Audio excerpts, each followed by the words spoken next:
campaign season here. There's a presidential election coming up. Rebecca Bowering in the newsroom, many thanks for that. The story of Egypt's unfinished revolutions, as big as the Arab world's most populous nation, and you could say as unexpected as a handful of activists angry about police brutality triggering the overthrow of a leader of 3 decades. And that's exactly what happened 1 year ago. 1 year on, Hosni Mubarak's in the dock, but the military's still in power for now. Historic elections have brought plurality to a new parliament, mostly in the form of Islamists, some moderate, some more hardline. This Wednesday, Egyptians again marched in mass numbers, but not all for the same reason. Over the next hour, we're going to draw the lessons of 1 year ago and look at the formidable task ahead. Today in the France 24 debate, Egypt 1 year on. And joining us from Alexandria, a regular contributor to the France 24 Observer's website, blogger and activist Ismail Alexandrani. Thank you for being with us. Also with us from Cairo, Dina Zakaria, founding member of the Muslim Brotherhood's Freedom and Justice Party. Thank you for being with us. And here in Paris, on this anniversary date, Ahmed Abdel Fattah, video journalist for the website of Egyptian newspaper Al Masri Al Youm. Thank you for being with us. Thank you.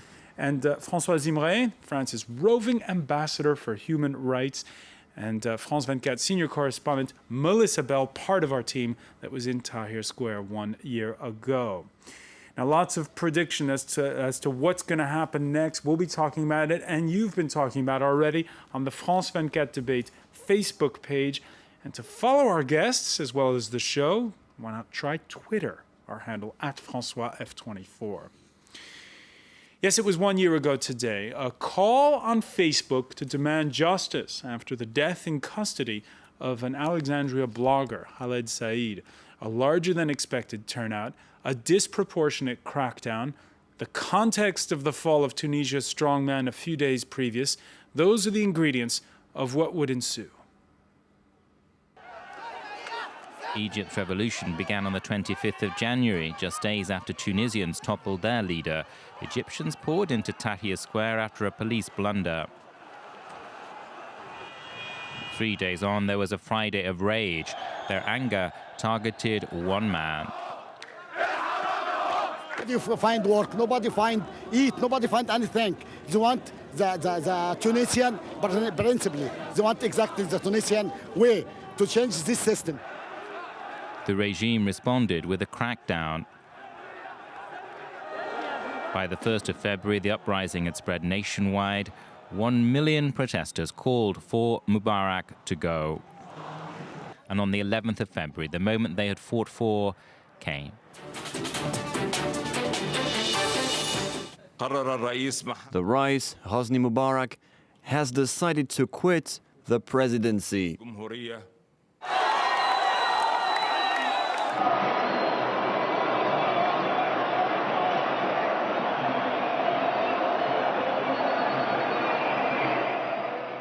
All right, those are the images of 1 year ago today. Ahmed Abdel Fattah, when you look back at those images, and you were there on the 25th, did you know that all this was going to transpire? On 25th, of course, we don't think we will make a revolution. We only think about a big demonstration. We think about demonstration like 6th of April, 28 or something like that. But in the end of 25th, we know we have a very big thing will happen in Egypt. We don't know it's a revolution. We speak about demonstrations, but continuous demonstration. But in 28, we make the revolution. I think no one in Egypt on 2010 think about we can make it. And I think we do it because the Egypt suffer so because by Mubarak and on this last year. So I think what happened on Tahrir, it's something like a miracle. What's happened on Egypt in the last year, something like a miracle. So what's happened in Egypt the past year is something of a miracle. We're going to pick up on that point. Dina Zakaria, just to again, bring us back to what happened a year ago. At what point did you say, I'm going down to Tahrir Square? Okay, first of all, Francois, thank you for interviewing me again. I'm very happy to be with you again. Okay, last year, a year before actually, on 25th of January, I decided that we have to participate because it's the time to say no for dictatorship. It's the time to get rid of fear. It's the time to change our life. And as your guest said, we didn't know that it's going to be a revolution, but on Friday, 28th, it was a real revolution because all Egyptians participated.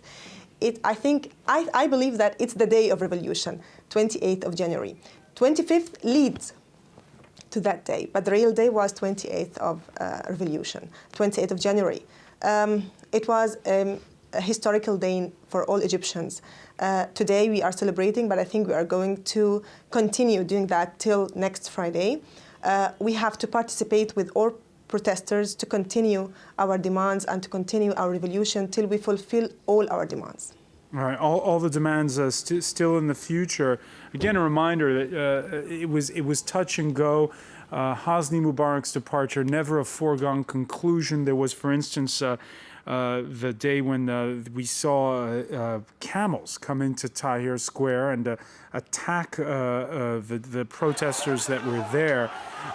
Melissa Bell, at what point, did you have the sense that something is going to give? What was remarkable were the days just after that, François, because in the square, people, you sensed their resolve stiffening almost by the day, and they began saying things like, we will not leave until he leaves. And you sensed that after this, and once they were still in the square after this horrid day, and they said, we're not going to move, they had lost their fear. And that is the key. It is when people, when the individual is no longer afraid of the policeman pointing the gun at his head, that you know that something that was impossible has become inevitable. And so there was this sense in the days, in the sort of early days of February, coming up to the sort of 10th, 11th, that something there was no going back from this particular point. And it was the courage, it was the loss of fear of the people in Tahrir Square who said as day 14, 15 came along that they would not budge no matter what happened. And you say that there was a sort of a seminal moment that you witnessed on the 10th of February. Perhaps we can call up images of it. There was the number 2 of the regime at the time, General Annan, who showed up in Tahrir Square. This was the chief of the general staff who arrived in Tahrir Square unannounced, and as he pushed his way through the crowds, which were by then absolutely formidable, there were tens of thousands of people. This was on the Thursday. He pushed his way through, people cheered, and we foreigners said, who is that? And it was explained, the army, of course, their reputation's been rather tainted since, but at the time held still this remarkable place in the hearts of ordinary Egyptians. Here he came to the square and he stood on the stage and he told the people, all of your demands will be met. It was the first hint that things were actually changing at the top of the regime. Of course, the joy spread like wildfire across the square as the rumor of what he just said spread. That night, Mubarak went on air to tell the world that, in fact, he was staying, and it wasn't until the next day, at about 6 p.m., that he left. But that was the initial hint to the people in Tahrir Square that things at the very top were changing, and it was the army telling them that, yes, we are going to meet your demand. Of course, their principal demand was the departure of Hosni Mubarak. All throughout this time, François Zimre, the West was scrambling. We saw political leaders in France and Washington really playing catch-up at this point. Yes, it's extremely moving to see these pictures of what happened 1 year ago. And I remember this period, and I think your question regarding how could we forecast, how could we foresee what happened is really very, for me as the ambassador in charge of human rights, it's a very profound question, because I do think that we are supposed to live at the era of information in this 21st century, full of means of communications that humanity never had into its hands. And in the same time, one pretend to know and we don't know. One pretend to feel and we don't feel, and we were surprised. And it's extremely important, interesting to see how difficult it is to catch this suffering, to repeat the word you mentioned, of a population we were supposed to be in contact, we were supposed to know this society very well, and we haven't seen what was burgeoning at this moment. And this is for me, as in charge of human rights in French Foreign Action, is part of the reason why we were blinded by what was going on, that perhaps people were stuck in a mind frame, you could say dating back to 1979, where there was the evil Islamists and the good guys who were these strongmen. We know that the French Prime Minister, for instance, had vacationed in Egypt and seen the Hosni Mubarak at the time. Yes, and I would say that when you put the light on something, you put another aspect in the shadow. And this is mechanical, and this is also political.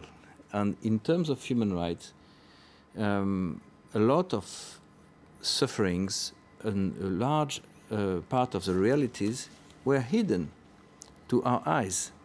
We were not open to that.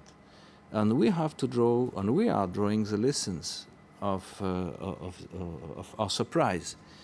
It's not, my purpose is not to blame ourselves, because I think no one could predict and forecast what happened. But it's extremely interesting to know that in this era of information, to realize we can leave immense, very huge part of the reality in the dead angle. And this happened yesterday, it can happen again. So the lesson I draw is also that we have to be in contact with the real society more and more. Not only with the official representatives of the civil society. Ahmed Abdel Fattah, you were in contact with the real society that François Zimret is describing, because you'd previously worked in Mahala, which is this factory town in the Nile Delta, where there already had been uprisings beforehand. And do you get the sense today that perhaps too much of the attention is simply on what's going on in Egypt, and more specifically in Tahrir Square, and not enough into what's going on inside towns like Mahala in the Nile Delta, where there's a lot of poverty? Actually, in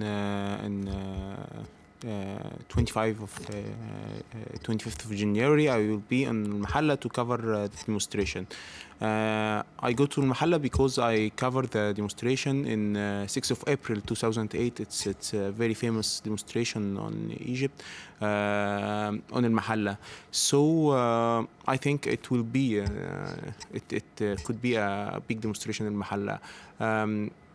From what I see on Al-Mahalla around the last year, and what I see on Tahrir Square, and what I see today on Trocadero Square on Paris, Egyptian people make a big demonstration from 1 hour, something like that.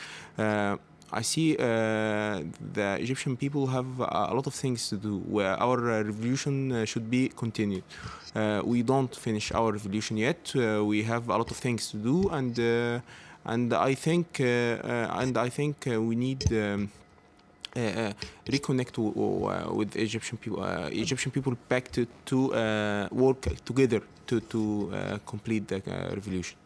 Dina Zakaria, that forgotten Egypt that we're talking about, the one that's outside of Tahrir Square, just how much has social networking helped to bring it into the light, and how much do today's modern tools help give the voiceless a voice in places that are not in the media's eye? Okay, talking about these places, now we cannot say that a specific place where people are living and they are not, the media are not concentrating on them, cannot have the right or cannot call for the right. As you said, we need real social and civilian activists to work to listen to those people, to help them, because the revolution of 25th of January didn't come only to step down Mubarak and his regime.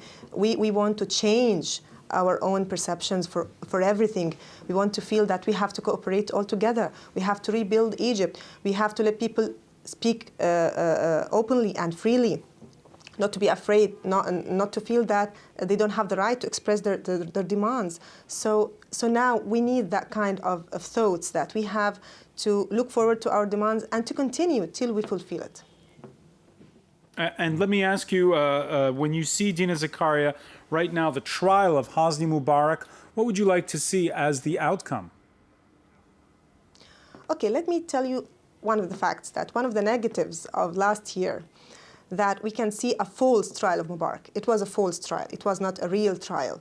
But I hope that what happened yesterday in the parliament, where the members said, and they declared and said that we have to make what's known as political trial for Mubarak and for his men and for the whole regime.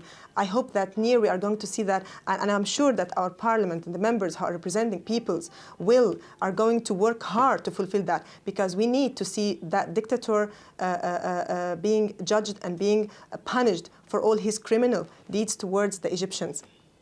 And should he be sentenced to death?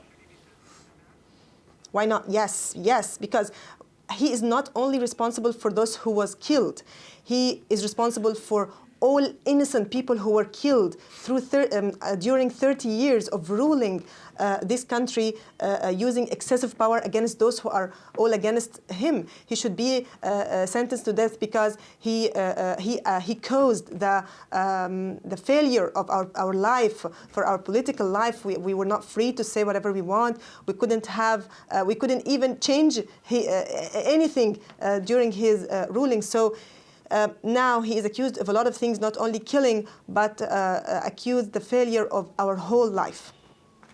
Do you agree with that, Ahmed? Yeah, I agree with here. When we speak about Egyptian revolution, we speak about more than 2,000 people who's killed.